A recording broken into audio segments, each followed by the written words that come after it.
लोग सबको आप सबों को गुड इवनिंग, नमस्कार। आशा करते हैं आप लोग अच्छे होंगे, स्वस्थ होंगे, मन से पढ़ाई करते होंगे। आज Krishna tuition centre Birpur YouTube channel पर हिंदी व्याकरण का हम लोग विसर्ग संधि के बारे में पढ़ेंगे। पिछले क्लास में हम लोग स्वर संधि पढ़ चुके हैं, व्यंजन संधि पढ़ चुके हैं। आज विसर्ग संधि पढ़ेंगे, जो बिहार बोर्ड या अदर बोर्ड सभी बोर्ड के लिए, चाहे यूपी बोर्ड हो, एमपी बोर्ड हो, झारखंड बोर्ड हो, सभी बोर्ड के छात्रों के लिए यह विसर्ग संधि बहुत ही महत्वपूर्ण है। 9th क्लास के लिए जो एनुअल एग्ज़ाम होने वाला है उसके लिए खास करके बहुत ही महत्वपूर्ण है। इस वीडियो में वही विसर्ग संधि के बारे में बताया गया है जो परीक्षा में आने की पूरी संभावना है। इससे आपको 100% इससे आएगा। पूरी तैयारी के साथ पढ़ें और अच्छे अंक सुनिश्चित करें। तो आइए इस वीडियो में, इसके आज के क्लास में हम लोग विसर्ग संधि के बारे में पढ़ेंगे। आप लोग इस चैनल को अधिक से अधिक सब्सक्राइब करके बेल आइकन को ज़रूर दबाएं और लाइक ज़रूर करें, अपने दोस्तों के बीच में शेयर ज़रूर करें। इसी के साथ चलिए हम लोग बढ़ते हैं विसर्ग संधि। सर्वप्रथम विसर्ग संधि के बारे में जानते हैं। जो विसर्ग संधि क्या है, विसर्ग संधि किसे कहा जाता है, तो विसर्ग संधि के बारे में हम लोग जानेंगे। जो विसर्ग संधि क्या है, तो विसर्ग संधि कहा जाता है विसर्ग के बाद स्वर या व्यंजन आने पर विसर्ग में जो परिवर्तन होता है या जो विकार उत्पन्न होता है उसे विसर्ग संधि कहते हैं।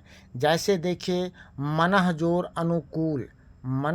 अनुकूल, यहाँ पर विसर्ग के बाद अ है तो विकार उत्पन्न हो गया ओकार, जिसके कारण यह हो गया मनोकूल। मनः जोर रथा, तो मनः यहाँ भी नौ के साथ विसर्ग है और रौ वर्ण है रौ में, तो ये क्या हो गया, इसमें विकार उत्पन्न ओकार का हो गया, तो ये हो गया मनोरथ, है ना। तो इस विसर्ग संधि जो हम करेंगे, इस संधि विच्छेद करने का जो नियम है, कैसे विसर्ग संधि का हम जो शब्द हमको दिया हुआ रहेगा उसका कैसे हम संधि विच्छेद करेंगे, तो उसका नियम है, पहला नियम है विसर्ग के पहले और बाद में अ तथा अ के पहले इसके बाद किसी वर्ग के तीसरे, चौथे, पाँचवें वर्ण या य, र, ल, व हो तो विसर्ग का ओकार में परिवर्तन हो जाता है। जैसे विसर्ग के बाद देखिए यहाँ पर र है, इसीलिए क्या हो गया, ओकार में परिवर्तन हो गया, तो हो गया मनोरथ, है ना। इसी का अब हम जैसे मनोकूल देखें। मनोकूल में क्या है, मनः जोड़ अनुकूल, यहाँ पर नौ के विसर्ग के बाद अ है, इसीलिए यह विसर्ग का परिवर्तन ओकार में हो गया, तो ये हो गया मनोकूल। अधा गति, फिर विसर्ग के बाद क वर्ग का तीसरा वर्ण ग है, इसीलिए यहाँ पर हो गया ओकार में परिवर्तन, विसर्ग का परिवर्तन ओकार में हो गया, तो ये हो गया अधोगति। मनः जोड़ बल, फिर म विसर्ग के बाद प वर्ग का ब तीसरा वर्ण है, इसीलिए विसर्ग का परिवर्तन ओकार में हो गया, तो ये हो गया मनोबल। ठीक है। अब जो है अगला हमारा नियम है, पुनः दूसरा नियम है विसर्ग के पहले आ को छोड़कर, विसर्ग के पहले आ को छोड़कर अन्य स्वर वर्ण हो तथा इसके बाद कोई भी स्वर वर्ण हो, अन्य स्वर वर्ण हो या कोई भी स्वर वर्ण हो, तो या किसी वर्ग का तीसरा, चौथा, पांचवा वर्ण हो या या अंतस्थ वर्ण हो अर्थात य र ल व हो में से कोई भी वर्ण हो तो विसर्ग के स्थान पर विसर्ग का र हो जाता है अर्थात र में परिवर्तन हो जाता है। कहने का मतलब ये हो गया विसर्ग के पहले अ और आ को छोड़कर कोई दूसरा स्वर वर्ण होगा और विसर्ग के बाद किसी भी वर्ग का तीसरा वर्ण, चौथा वर्ण, पांचवा वर्ण या य र ल व ह रहता है तो विसर्ग के स्थान पर विसर्ग का लोप हो जाता है और विसर्ग के स्थान पर र आ जाता है। जैसे उदाहरण स्वरूप देखिए यहाँ पर जो है निह जोड़ आहार, निह जोड़ आहार, तो निह विसर्ग के पहले हर्षिकार का मात्रा है और उसके बाद आकार है, इसीलिए यहाँ पर विसर्ग का परिवर्तन र में हो गया तो ये हो गया निराहार। निह जोड़ आशा, फिर हर्षिकार है इसीलिए विसर्ग का परिवर्तन र में हो गया और इससे शब्द बन गया निराशा। इसी तरह से निह जोड़ धन, यहाँ भी विसर्ग का परिवर्तन क्या हो गया, र हो गया और ये शब्द बन गया हमारा निर्धन। इस तरह से अब तीसरा नियम हमारा कहता है, तीसरा नियम है यदि विसर्ग के पहले कोई स्वर हो और बाद में च छ या तालब स हो तो विसर्ग का तालब स में परिवर्तन हो जाता है। विसर्ग के बाद कोई स्वर हो और उसके बाद च छ या तालब स हो तो उसमें क्या होता है, तालब स में परिवर्तन हो जाता है। तो यहाँ देखिए यहाँ पर निह जोड़ चल है तो विसर्ग के बाद च वर्ण है इसीलिए विसर्ग के स्थान पर तालब स हो गया और शब्द बन गया हमारा निश्चल। नहीं, इसी तरह से निह जोड़ छल है, विसर्ग के बाद छ है तो विसर्ग में का परिवर्तन तालब स में हो गया इसीलिए हमारा शब्द बन गया निश्चल। दुह जोड़ शासन, यहाँ पर तालब स है तो इसका स में परिवर्तन हुआ और शब्द बन गया दुशासन। अगला नियम है यदि विसर्ग के बाद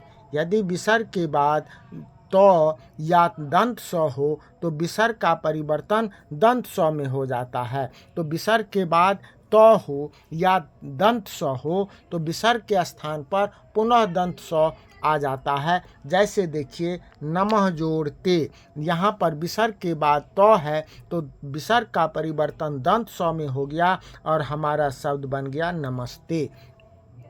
निह जोड़ संतान, फिर यहाँ पर विसर्ग के बाद दंत स है तो निस्संतान हमारा शब्द बन गया। दुह जोड़ शासन, फिर यहाँ पर दुशासन, ये शब्द बन गया। अगला नियम है, अगला पांचवा नियम हमारा कहता है यदि विसर्ग के पहले हर्ष ई हर्ष उ और इसके बाद क ख ट ठ प फ में से कोई वर्ण हो तो विसर्ग का मूर्धन्य स में परिवर्तन हो जाता है। फिर से समझिए, जो विसर्ग के पहले हर्ष ई या हर्ष उ रहता है और विसर्ग के बाद क ख या ट ठ या प फ में से कोई भी वर्ण रहता है तो विसर्ग के स्थान पर मूर्धन्य स आ जाता है। जैसे देखिए यहाँ पर है निह जोड़ कलंक, निह जोड़ कलंक, तो विसर्ग के पहले हर्षिकार है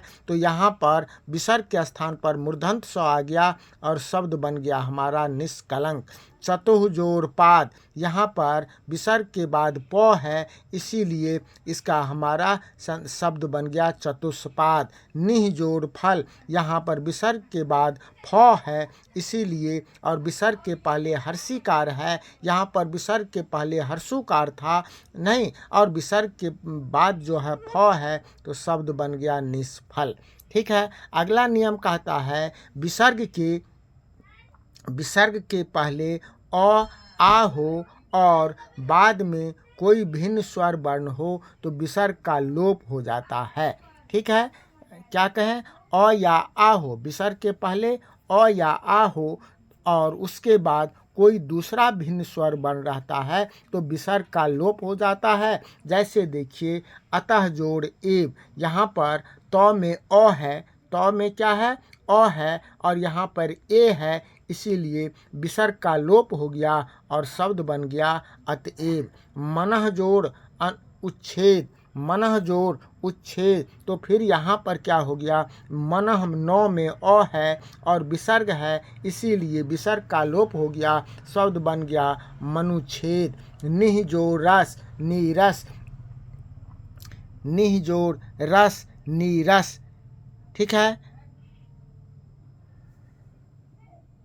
तो इस तरह से ये हम लोग विसर्ग संधि को देख लिए, पढ़ लिए। ये थोड़ा सा मिस हो गया है कि दो दो बार जो है ये आ गया है, इसीलिए कोई बात नहीं है। आप लोग इसका एक ही चीज़ जो है, सातवां नियम कहता है हमारा, छठा नियम तक पढ़ लिए। सातवां नियम कहता है हमारा जो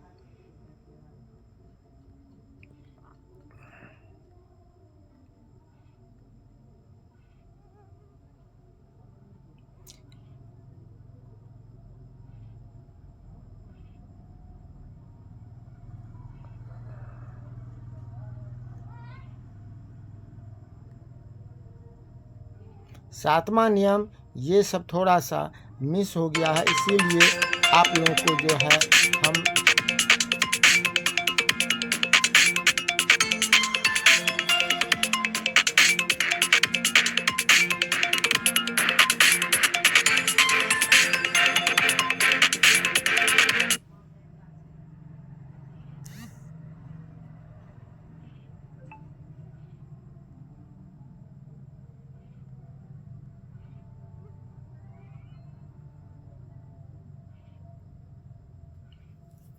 ये सातवां नियम कहता है हमारा, यदि विसर्ग के बाद क या ख, प या फ हो तो विसर्ग में कोई परिवर्तन नहीं होता है। इस तरह से ये सब हम लिए 6 नियम जो है ये पढ़ लिए। आशा करते हैं कि आप लोगों का जो है ये अच्छा से अच्छा होगा। आप लोग इसे ज़रूर जो है ठीक कर लीजिएगा। इसी के साथ ये आज का क्लास यहीं समाप्त होता है। जय